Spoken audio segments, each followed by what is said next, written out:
Reciban todos un cordial saludo a esta siguiente capacitación.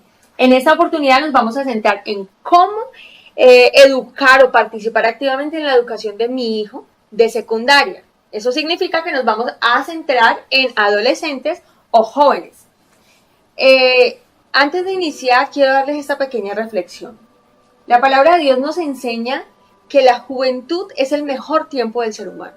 Y hace una metáfora y compara la juventud con el verano de la vida. La comparación la hace específicamente con la hormiga y dice que es el momento en el que la hormiga debe recoger y prepararse para cuando llegue el invierno. Si nosotros entendemos esto con claridad, entenderíamos lo importante que es acompañar a nuestros adolescentes, a nuestros jóvenes en estos años de juventud, de mayor energía, de mayor potencial, en los años donde ellos todavía no tienen esas responsabilidades tan grandes como dirigir una familia, como sustentar unos hijos. Entonces tenemos que centrar a nuestros hijos en que sea el momento en que generen los hábitos más importantes de su vida para que tengan una vida exitosa, una vida de rendimiento. No es la época para que ellos salgan a conocer el mundo, no es lo que nos están enseñando alrededor de eso, alrededor de nosotros, alrededor de todo el entretenimiento, que la época de la juventud es para que se explore la vida. En realidad es para que se pueda sembrar, se pueda demarcar el camino, que lo puedan hacer con una estabilidad emocional, afectiva, con una estabilidad espiritual, que sean niños felices a pesar de que sean niños con norma, con rutinas claras. Eso significa que si los enderezamos de esta manera, si les perfilamos, van a tener un futuro exitoso. Qué bueno que a los 24 o 25 años de edad ya haya una realización y una preparación muy adecuada por si se va a empezar el desarrollo de una familia, la conformación de una familia, ya se tengan unas bases excelentes en la vida. Y es muy triste que los resultados de pensar que la juventud es un momento de locura, es un momento de experimentación, el resultado es ser padres antes de tiempo o frustrarse por diferentes situaciones, porque no era el momento todavía en el que tuvieran esa responsabilidad y esa conciencia. Entonces, usted, papá, que me está escuchando y que tiene su hijo entre los 11, 12, 13 años, déjeme decirle que estamos en un momento oportuno y maravilloso para que podamos comenzar a marcar ese futuro de nuestros hijos. Eso no significa que no se puedan divertir, que no se puedan entretener. Eso significa que no pueden desperdiciar estos años de verano, porque tarde que temprano llega el invierno y en el invierno es mucho más duro conseguir el sustento, el alimento y hacer que los proyectos y los planes se puedan comenzar a concretar. De esta manera, entonces, iniciamos esta capacitación, este tiempo de taller, entendiendo que la juventud es el verano de la vida. Entonces, si queremos saber ahora sí cómo puedo participar activamente en la educación de mi hijo, debo entender que la mejor manera para demostrarle el amor y de la manera como se deletrea el amor es con la palabra tiempo y tiempo de calidad. Esto significa que usted absolutamente todo el día tiene que estar detrás de un adolescente, todo el día tiene que dedicar su vida en función de él. Pues se esperaría que no. Se esperaría que él a estas alturas ya tenga un grado de responsabilidad y de autonomía que permita que usted como padre tenga que compartir las responsabilidades, bien sea del hogar, de su trabajo, de su propia empresa o de la empresa donde usted trabaja, y el tiempo que usted tenga lo debe dedicar a su hijo. Sí, hay que supervisar que cumpla con los deberes. Sí, aunque esté grande, porque tú lo descuidas y rápidamente pierde el hábito. Sí, hay que hablar con ellos. Sí, hay que escucharlos y mucho, porque la época de la juventud es en el tiempo donde ellos quieren y necesitan ser más escuchados. Entonces, me refiero a ese tiempo, me refiero que al tiempo que usted tiene, el poco tiempo que usted tiene, porque me imagino que en los afanes que vivimos en este sistema de cosas, tenemos poco tiempo, ese tiempo hay que aprovecharlo al máximo. No se dedique usted a la tecnología, a ver entretenimiento, no desperdicie este tiempo valioso, porque su hijo ya es la última etapa que usted lo va a tener. Entienda eso, papá, es la última etapa que usted va a incidir sobre su vida y ya Estamos contrarreloj. En esta etapa es contrarreloj. Lo que pueda hacer cada minuto por él es importante. El consejo que le pueda dar cada minuto, el tiempo que le pueda dedicar para escucharlo, para entender sus sentimientos, para entender cómo él percibe el mundo, para entender y también poder orientarlo, poder direccionarlo. Así que el tiempo en este momento es una herramienta clave. Aunque se crea lo contrario, la llamada adolescencia es el tiempo en el que los hijos necesitan mayor presencia y acompañamiento de los padres. Ahora bien, si queremos saber cómo hacer mejorar el rendimiento académico de nuestros hijos, aparte de dedicarle tiempo, ¿sí? Y aparte de estar muy pendiente de supervisarlo, vamos a entender un tema importante, el tema de la autoestima. Un buen aprendizaje empieza con un buen autoconcepto. La mayoría de los chicos en edad de adolescencia ya vienen muy marcados en el tema de su autoestima. Una persona, un niño que ha crecido pensando que es incapaz, que no lleva la misma velocidad que sus compañeros de clase o que no tiene las mismas habilidades, siempre se va a considerar una persona que va a aprender más lenta. Y efectivamente lo va a hacer. Porque nuestro cerebro cree todo lo que nosotros creamos de nosotros mismos. Eso significa que el autoconcepto, la autoimagen es indispensable. Así que si queremos que nuestros niños tengan un mejor autoconcepto, tienen que tener mejores rutinas en casa, menos tiempo de ocio, menos tiempo de entretenimiento. Y más o menos es como una regla inversa. Entre más tiempo pierde su hijo en redes sociales, en videojuegos, en tecnología, menor capacidad intelectual y de sabiduría para toma de decisiones va a desarrollar.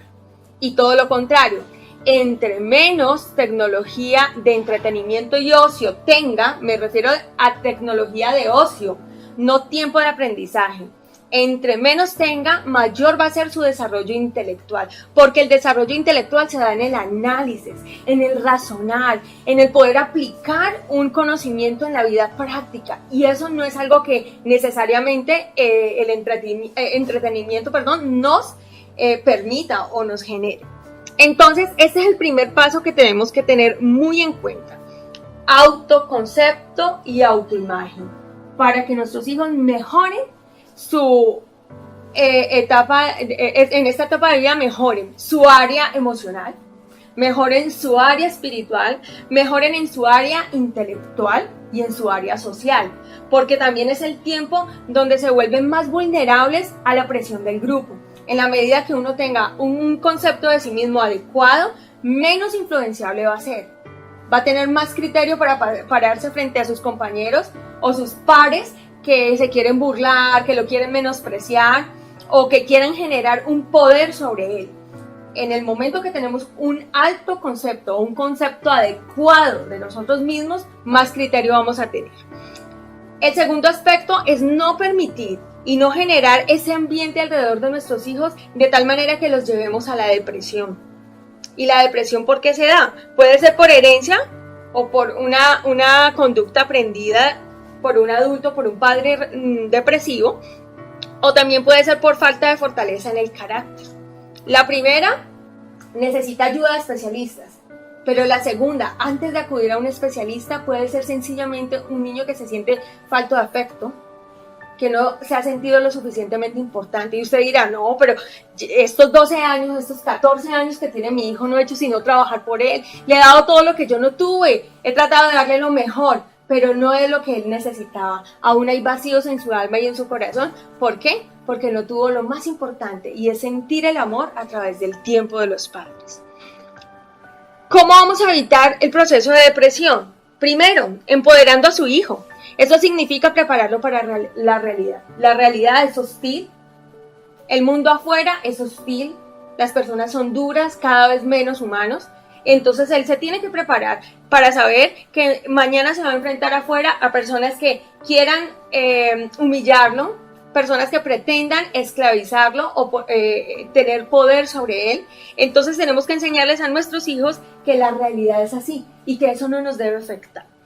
Otra manera de evitar la depresión sería demostrando serenidad aun cuando se sienta afectado. Usted como adulto, así se sienta afectado, tiene que tratar de manejar dentro de su propia vida autorregulación de sus emociones. Si un padre de familia, una madre de familia, por ejemplo, llora constantemente en frente de sus hijos y demuestra su depresión, pues esa es una conducta que tarde que temprano va a influenciar sobre su hijo. Mostrándole los aspectos maravillosos de la vida. Qué rico uno sentarse a hablar con sus hijos y decir, mira cómo es de lindo el día hoy, cómo podemos apreciar esta lluvia tan especial, qué rico, hoy es un día frío, venga, nos arrunchamos, apreciar las cosas bellas de la vida. Eso es un gran momento que pasamos de calidad con nuestros hijos.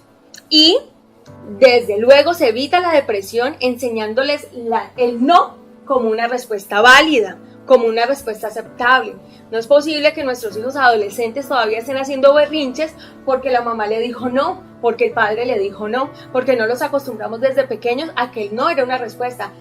Regularmente nunca te preguntan por qué sí cuando tú les das permiso de algo. Mamá, ¿puedo ir a ver televisión? Sí. ¿Y por qué sí? No, jamás. Solamente le dices que no e inmediatamente comienzan los cuestionamientos. A pesar de que hayan cuestionamientos alrededor, el no es una respuesta válida. Y así se van a acostumbrar en la vida. ¿Quieres ser mi novia? No.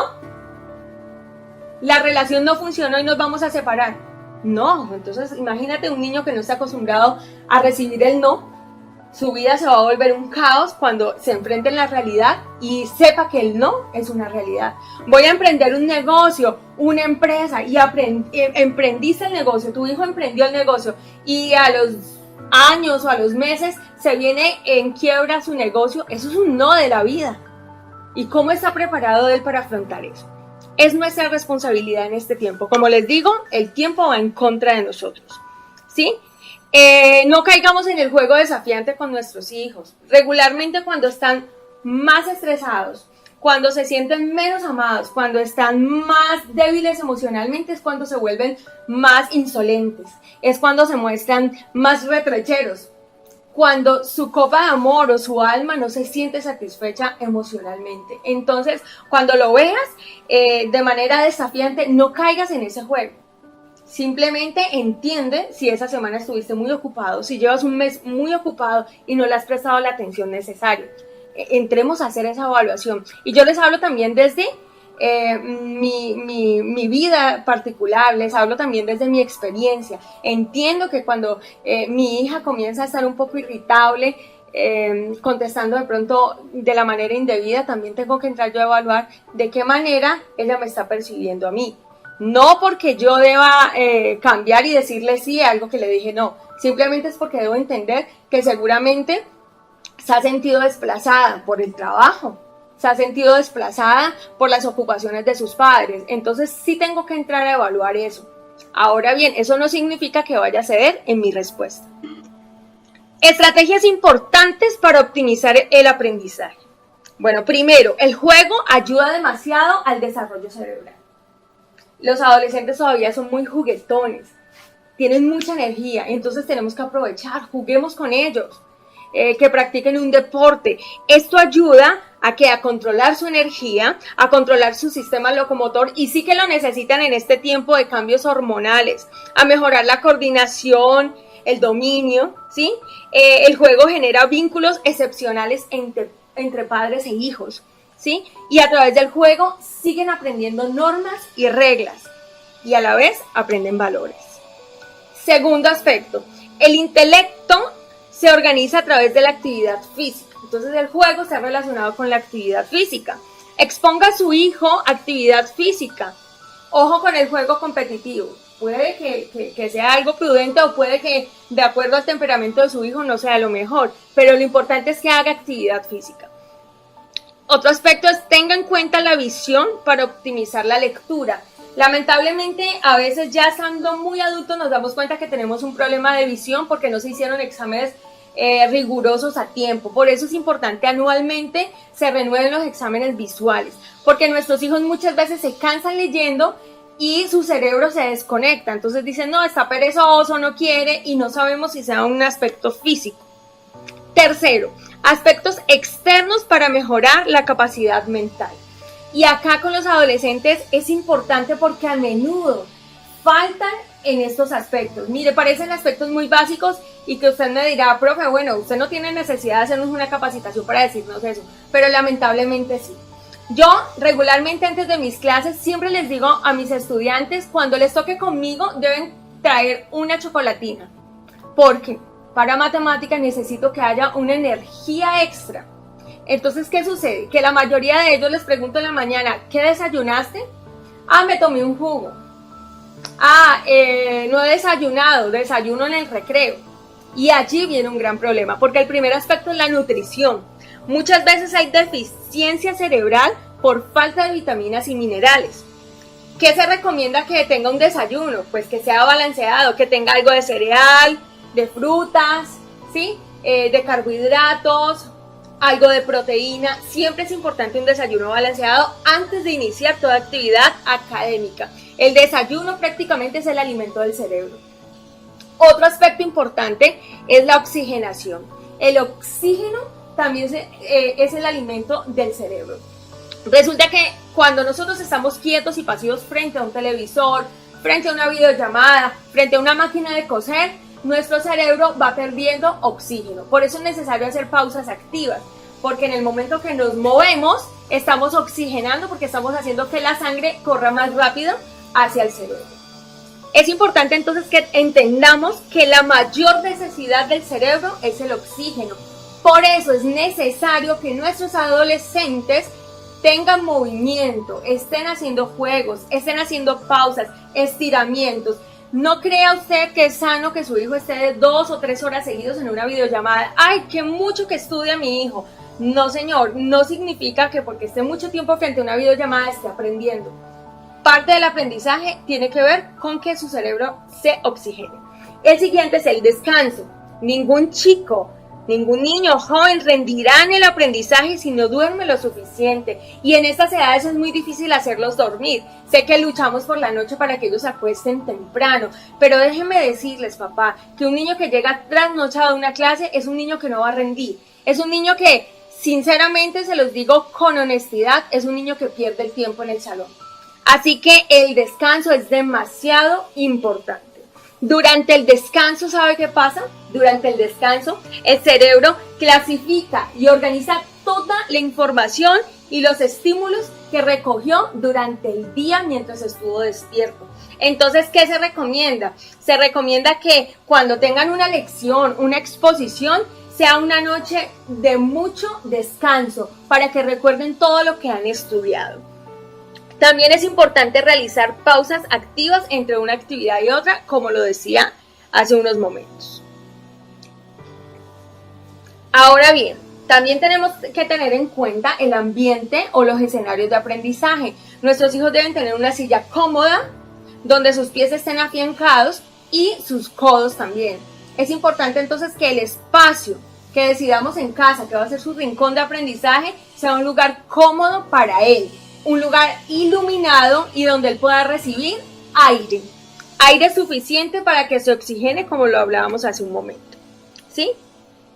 Otro aspecto importante que les recomiendo es que tengan en una pared su cronograma, que ellos puedan organizar y sepan cuál es su agenda del día.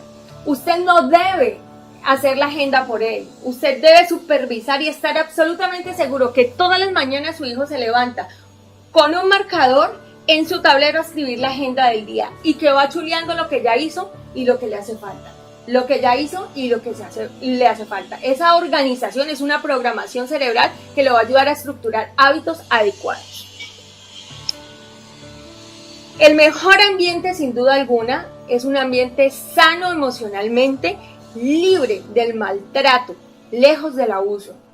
El hecho de que tengamos autoridad sobre nuestros hijos no lo podemos confundir con tener autoridad para maltratarlos. Nuestros hijos deben crecer en ambientes emocionalmente sanos. Suficiente es con que la mayoría de ellos tengan que pasar la mayor parte de su día solos. Otro aspecto muy importante es el tema de la programación. En los últimos 30 años hemos aprendido que las conexiones cerebrales sobre la genética y el cerebro pueden ser programadas. Prográmelo de manera adecuada cada día antes de iniciar rutinas educativas. Siga un horario personal y dele buenos consejos. Mire, si hay algo que no es correcto, si hay algo en lo que incurren mucho los padres, es en ejercer un castigo o una disciplina sobre una norma que usted nunca le dio a su hijo, sobre una instrucción que nunca le aclaró. Junto a la disciplina tiene que haber primero una instrucción, o antes de la disciplina debe haber una instrucción. Si tú instruyes, si tú explicas claramente la norma, después tienes que venir a ver si se cumplió o no se cumplió. El problema es que muchas veces los padres quieren sancionar a sus hijos porque es obvia la norma, y nunca las normas son obvias. Las normas tienen que ser explícitas y claras. Si no, entraríamos en una especie de maltrato. Ahora les voy a regalar unos consejos que quiero que tomen nota sobre ellos. En primer lugar, antes de una disciplina debe haber una instrucción. En segundo lugar, lleve constantemente a su hijo a razonar. Pregúntele y hágale preguntas razonables. Llévelo a que él razone y usted déle razones contundentes de cosas de la vida, de la experiencia de la vida. Involúcrese en este proceso de educación. Siéntese a observar los contenidos que su hijo observa frente a la televisión, frente a una tablet, frente a un videojuego. Nunca le dé las respuestas de las tareas. Anímelo a que él piense por sí mismo. Eso mejora su autoestima. Exíjale, pero no le corrija usted mismo las tareas. Hágale ver el error que cometió. Por decir algo, eso no se escribe con B sino con V. En lugar de eso podrías decirle, mira cómo escribiste esa palabra, obsérvala bien. ¿Qué crees que pasó allí? Llévalo a que él mismo reflexione sobre su error. Controle el uso de la tecnología y adiéstrese como padre en el uso responsable de la tecnología para que pueda hacer control parental sobre el contenido que ve sus hijos. Ahora vamos a ver algunas cosas que no se deben hacer y que las debemos tener muy en cuenta. En primer lugar, no lo irrespete en una videollamada. Por favor, no avergüence a su hijo en una videollamada. No lo haga delante de los maestros y delante de sus compañeros. Tampoco irrespete a los tutores o a las maestras. Nada les da la autoridad para hacerlo. Si tienen algo, una inconformidad, algo para decir, deben seguir el conducto regular. Llamarle la atención a un docente es muy irrespetuoso y es quitarle la autoridad delante de los hijos. No le dé las respuestas dentro de una videollamada, ¿sí? A veces aparece que se desapareció la cámara y el audio y apareció con todas las respuestas a los 3 o 4 minutos. Ojo con esto. Respetar las fechas de entrega de tareas en la plataforma va a ser esencial.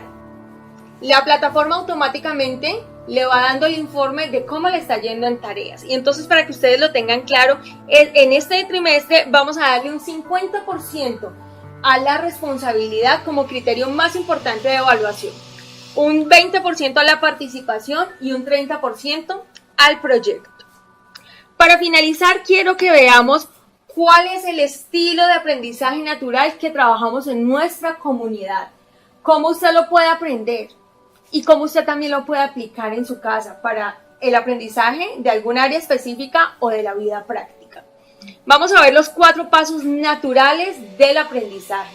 El primer paso es investigar, el segundo es razonar, el tercero es relacionar, el cuarto es registrar o dejar una evidencia. Ahora vamos a irlos entendiendo uno a uno.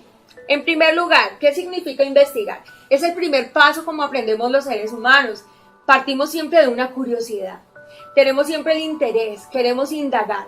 Sobre todo en las edades de adolescencia. Cuando yo era adolescente, mi abuela nos decía, a mis hermanos y a mí nos decía, cuando éramos adolescentes nos decía que escarbábamos como una gallina. Y aunque suene un poco jocoso, es así. Todo el tiempo uno abría, buscaba en los gavetes de la abuela, qué tenía en los tarros, tenía hilos, tenía botones, y uno tenía mucha curiosidad, porque así empieza el aprendizaje, por curiosidad. Un deseo por examinar, por buscar los principios, los conocimientos. ¿Cómo se aplica esto en la vida académica? Reunir datos curiosos, encontrar reglas o propiedades, encontrar definiciones, consultar mapas, gráficos. Todo esto hace parte de ese primer paso del aprendizaje del ser humano, que es investigar. Una vez reunidos todos esos datos, vamos al siguiente paso, y es razonar. Y aquí quiero marcar una gran diferencia con la educación tradicional. La educación tradicional se queda en ese primer paso. Consulta, investiga, busca, escribe la definición y hasta allí nos quedamos. Pero, ¿qué hacemos con esa información ahora?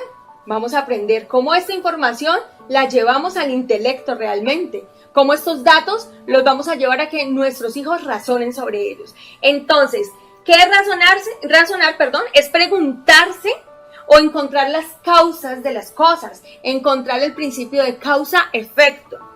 ¿Cómo se aplica eso en la vida académica? Nuestros hijos aprenden a deducir y aplicar la razón a través de los principios de vida. Esto produce rectitud moral, pues se hace preguntas, se aprende a cuestionar a sí mismo y a cuestionar las cosas alrededor. Esto también se evidencia a través de ensayos donde ellos pueden hacer sus posturas y sus opiniones. El tercer paso es relatar o relacionar. ¿Qué significa? Investigué y conseguí una cantidad de datos.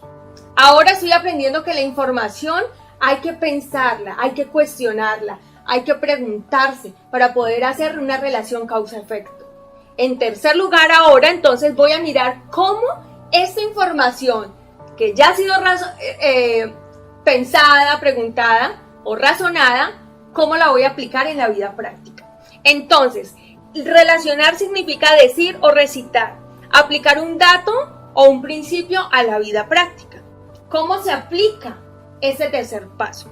Bueno, en la vida académica, escriben conclusiones con sus propias palabras, relacionan lo aprendido a su propia vida, aplican lo aprendido para solucionar problemas reales de la vida cotidiana, realiza experimentos, realiza discursos, desarrolla tesis, sostiene una oratoria, hace guiones de dramas, defiende su tesis públicamente. Miren cómo va el orden. Lamentablemente, la educación que nosotros recibimos de pequeños y la educación que todavía en nuestro país se está impartiendo es una educación que se queda en la investigación.